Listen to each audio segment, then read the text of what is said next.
Well, on September 2nd, 1944, my torpedo bomber and I took off from the USS San Jacinto.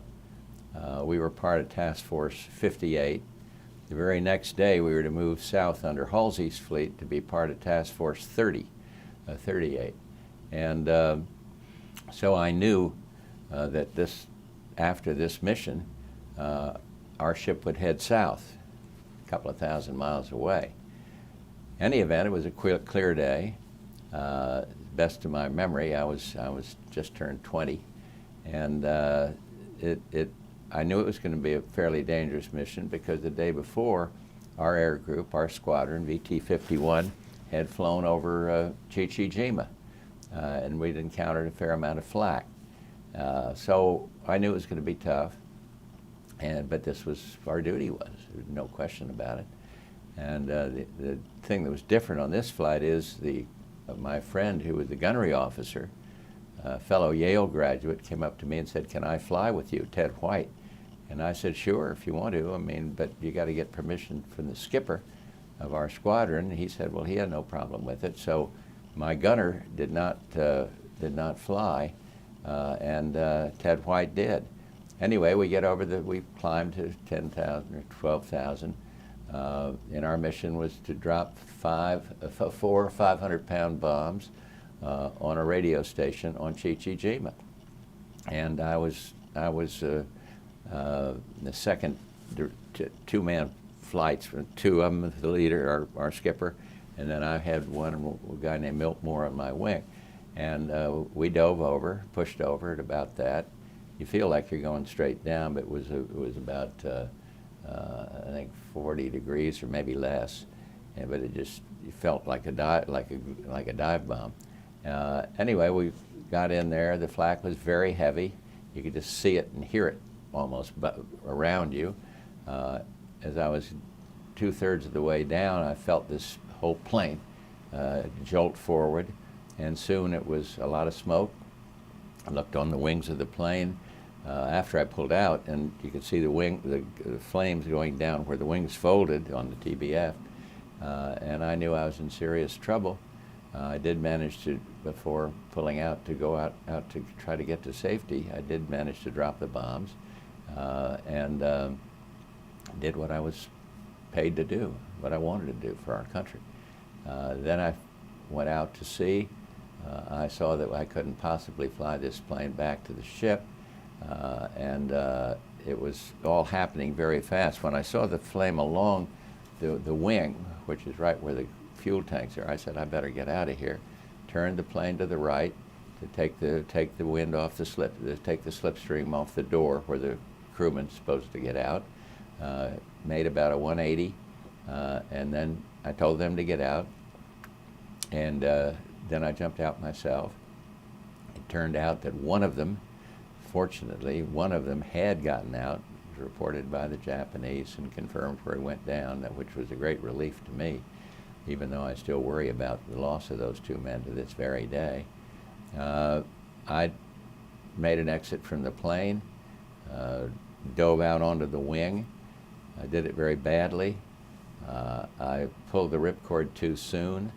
I hit my head on the tail, the horizontal stabilizer of the TBF, and glancing blow like this and bleeding like a stuck pig. And the parachute momentarily hung up on the tail of the plane, and it ripped out some of the panels of the chute. So I fell faster than I normally would have. I dropped into the ocean, and I've managed to get the chute off properly.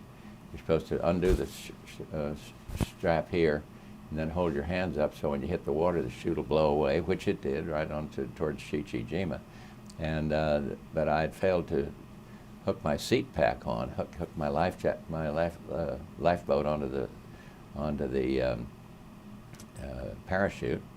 So a fighter plane came, dove down, showed me where that was, and I swam over, got into this life raft, and started paddling as fast as I could to go out to sea. The wind was blowing towards Chichi, and I was blowing towards Chichi also. And I swam as fast as I could. I was sick to my stomach. I was scared. And I wondered what happened to my crewmen. And suddenly I saw this periscope. Hoped like hell it was a U.S. submarine. We were in Japanese waters. And it was the USS Finback. They came alongside and picked me up, pulled me onto the deck, and the ship went back down again. The submarine went back down, and that started 30 terrifying days as we stayed on war patrol for 30 days on that submarine, on a voyage which won our skipper of the submarine a Silver Star. So it was a traumatic experience, but no different than a lot of kids went through in World War II. And that's the point I want to make, because people, talk about, well, you're a hero. Well, there's nothing heroic about doing your duty, trying to serve with honor, and there's nothing heroic about getting shot down. I've always wondered at how they honor you if you've been shot down, but if you do what you were supposed to do, land your plane safely back on the ship, you're just another pilot. Good point. One question: how did the sub know you were there? Was it well, they had life-saving subs if they weren't otherwise occupied. There'd be a submarine, and they'd check in somewhere and say, we're in this area. So when I went down, there was the skipper of my squadron used that frequency to tell whatever submarine was listening, this is the pilot's down, here's where he is. And they just came in. They'd rescued a guy earlier from Iwo Jima, I think it was, or Jima, which was another island there, then me. And then after I was safely on board, we went in and pulled another guy out, Ensign Beckman of the Enterprise. And I was just very lucky the submarine was there, because, as I said, this fleet was going south, and I knew that I would be, if somebody didn't pick me up, I would have been captured and killed. They were very brutal on Chichi Jima. When you're out on this life raft, after your plane went down and didn't know what happened to crew guys, what is a young 20-year-old airman at the time? You said you were scared. You didn't know what was going to go on. You say your prayers. You think about your family. In my case, my mother and my father. You have to worry about the men that didn't get out of the plane. Thank God one of them had. And you just pray that, selfishly, that you'll be all right, that you'll be saved. And I was sick to my stomach, and it was traumatic. Sorry? Okay. After 62 years or some odd years, I understand you always question why me, or people oftentimes in that situation. Yeah. Since you've had marriage, children, obviously your career, does it take a different feel when you look back on that now? Or it just is still a question as a young man, why you, and how did that happen? No, you always ask that, why me? I asked that when my daughter, innocent little beautiful girl, came down with leukemia. She was 4 years old, pure and innocent, and that's why us? Why this little girl? And so I think it's understandable that you ask that question. I did back then, and probably would again if there was something as traumatic as that. But I think it's normal. We have great faith in our family, and sometimes you wonder why God acts as He does. And the Lord acts in mysterious ways. You just accept that, you pray about it, you get on with your life. You don't sit around wringing your hands and whining.